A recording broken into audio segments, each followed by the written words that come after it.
this is part 2 to my previous video, which was labeled "My Car Got Wrecked at the LAX Turo Lot." So for those of you that are just tuning in, here's a real quick recap on what happened. So the night of January 2nd, I dropped off one of my brand new Corvettes that only had 2,000 miles on it at the LAX Turo Lot. I've used the lot a ton of times, so nothing out of the ordinary. Dropped it off the night of January 2nd because it had an early morning rental January 3rd, and I wasn't going to be able to deliver it that morning.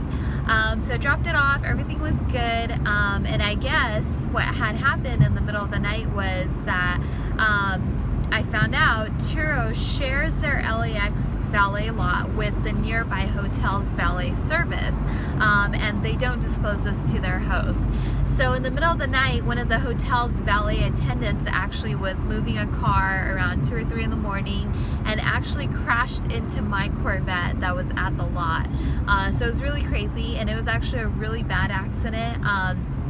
The entire backside of my car was smashed. Actually, pieces of the light fell off. I mean, it looked pretty terrible. So if you watch my last video, you'll see images of what happened. And I guess in the middle of the night, somebody from Turo's valet lot, which they close at 10 p.m. So, you know, I assumed that once my car was there, they close at 10 p.m. Your car is safe, right? Not knowing that they actually share that lot with the hotel. So in the middle of the night, I got a text message from the LAX Turo lot letting me know that my car was involved in an incident. But of course, it was in the middle of the night, so I didn't see this message at all till the morning. Then finally in the morning when I woke up, actually the first message that I saw on my phone was from my renter that rented that car, and I read the message and it said, "Hey, did you know that your car was in an accident?" And I was like, what is this guy talking about? So as I scroll through the rest of my messages that morning, I see that I have messages from the LAX valet attendant saying, "Hey, last night your car was involved in an accident, give us a call." So I was like, oh wow, this is kind of pretty crazy. Also now knowing that my renter actually had the car in their possession after it was involved in an accident. And at this point I didn't know exactly what the damages were until I further went through all my messages and I saw that the Turo LAX valet attendant sent me some photos and it was really bad. Definitely, if I was the person renting that car, I would not want to drive that car. I mean, it was an eyesore, crazy. And so when I found out everything that was going on, I found out that the Turo lot actually handed off my car to the renter in that condition, which I also thought was crazy that they didn't try reaching out to me at all to ask me if I was okay with that or if we should still move forward with that rental. You know, you would think that they would ask you. So none of that happened. So by the time I found out everything, my car was already gone with the renter. Found out what the damages were, so I called the Turo lot right away to figure out, okay, what do I do next? This is kind of crazy. Never experienced anything like this before. When I spoke with them, they actually had no idea what to do either, because this is the first time, according to them, that an incident like this had happened. So of course, right away I get in touch with Turo, and I send them over an email to their emergency support letting them know, hey, this happened, what do I do next? Do I file a claim? How does all this work? They proceeded to let me know that I had to contact the hotel's manager so I can get in touch with their valet service, and I was like, okay. So that took me an entire day to do. Could not get a hold of anyone at that hotel.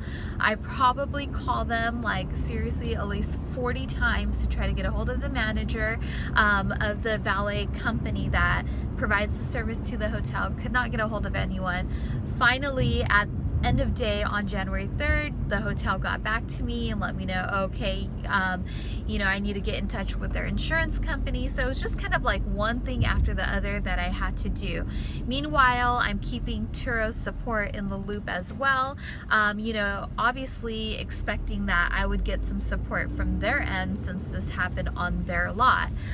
So as the days went on, I was in touch with the hotel's, one second, I got sun in my face, with the hotel's insurance company, trying to figure out what kind of happens next, who's responsible for this, because I wasn't given any instructions or any information on how to handle this.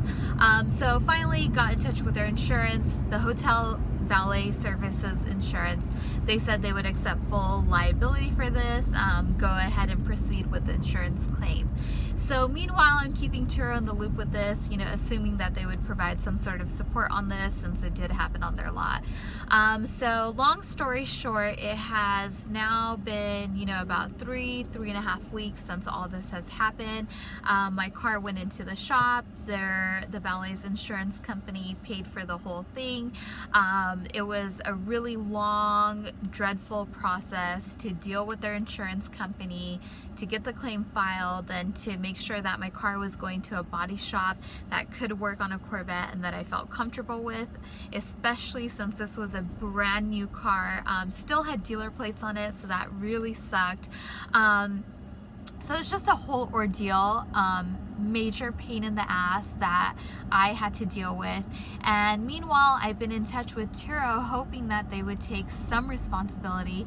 In my initial emails with them, just letting them know what the damages were, what's been going on, that it was such a hassle to get in touch with the insurance company and get the claim filed. The only messages that I got back from Turo was them saying that, because this happened after the Turo lot was closed, after hours, that they were in fact not responsible for it, and so that there was really nothing that they could do on their end. So that was honestly pretty shocking to the system. I was really expecting so much more. So then after everything had been settled, I got my car fixed and everything like that, I reached back out to Turo and kind of expressed to them that, hey, I think that this is really super unfair. My car was hit on your guys' lot. You guys never disclosed to me that this lot is actually being shared with the hotel's valet service. And it seems like, in this entire process, I'm the only one that's having to pay for anything that has happened for this disastrous situation. I've had almost a month in loss of revenue and income from that car, not to mention, now it's a brand new car that's been involved in an accident. Then on top of that, I have a renter who had a bad experience because he paid a ton of money to rent out a really nice car that in my description says is right off the lot. It's a brand new car. So, he's thinking he's coming into town, he's renting a brand new car, still has a new car smell. And that in fact was not the experience. So in all of this, I definitely got the short end of the stick. So I really expected, in my last email I expressed to them, that they should make some sort of concession. And I think it was even crazy that I had to ask them for that, because you would think that they on their own would offer something, because this was just such a bad experience, and according to them it was the first time that it happened, so you would think that they would have dealt with it better.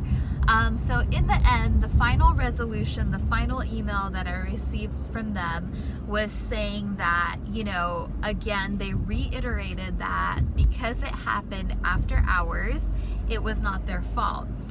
Then on top of that, get this is what really gets me. So when I went back and I looked at all the photos of the actual incident, where it happened, how it happened, what I saw was that at the LAX Turo lot, at the very entrance of the lot, there's actually 2 parking spots that's like the loading zone.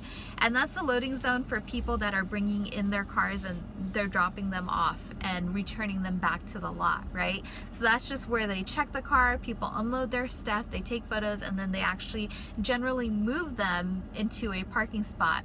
So the night that I dropped off my car, of course I pulled into the loading zone so that they could check in the car, and then I assumed that they would move it.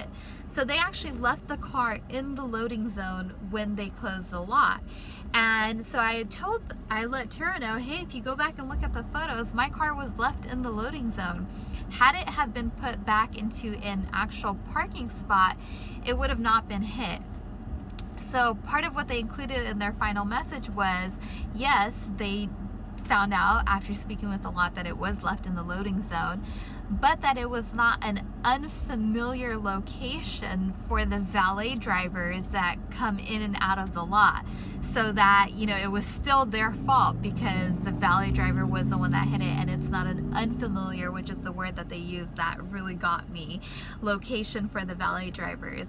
I mean, it was just really shitty that they took absolutely no responsibility for it, did not have the decency to really offer any type of concessions like, hey, here's some travel credit, we're so sorry, let us maybe waive the $25 fee that we charge you for using the Turo lot since this was such a horrible incident. I mean, not even anything as small as that. So finally I threw in the towel and I went back for a final round and just said, hey, you know what? The least you guys can do at the very least is offer the poor guy that rented my car some travel credit, because he had no fault in it, and it's not his fault that you guys handed off the car to him without asking me or thinking twice about, hey, we're giving this guy a subpar vehicle that was just in an accident. And then to me, at least give me some travel credit to just kind of like make the situation a little bit better. So in their final email, they said that they went ahead and contacted the renter and issued him some travel credit. I don't know how much, they didn't tell me. And that they would go ahead and give me $150 in travel credit, which I thought was pretty lame in all honesty. Like, that, you know, it didn't really make anything better. I think their concessions should have been way better than what it was. And definitely from now on moving forward, you know, I'm gonna think twice about using the Turo lot, because now I definitely don't feel as secure in using their lot and their service as I did before. Just knowing that, you know, there was no process to handle this situation. I mean, I know they're a new company and something like this has never happened before, but there are still good business practices that should be implemented, and I don't think that this was handled well at all. And especially for me, I'm a super loyal host. I do a ton of business with them. I have a whole fleet of cars. I'm actually labeled as a power host on the platform. So, you know, I just really thought that with my standing on the platform that I would have received better treatment and I would have received a better resolution to this whole thing. And I didn't. And I can just hope that in the future that it'll be better as they learn and grow. But in this incident, it was not handled well, and that was a real bummer, because I will definitely think twice about using the Turo lot and giving them that additional business of using the lot and the money that they make off of that. So that's the conclusion of what happened here. Definitely hope for something better next time, but this was not a great experience.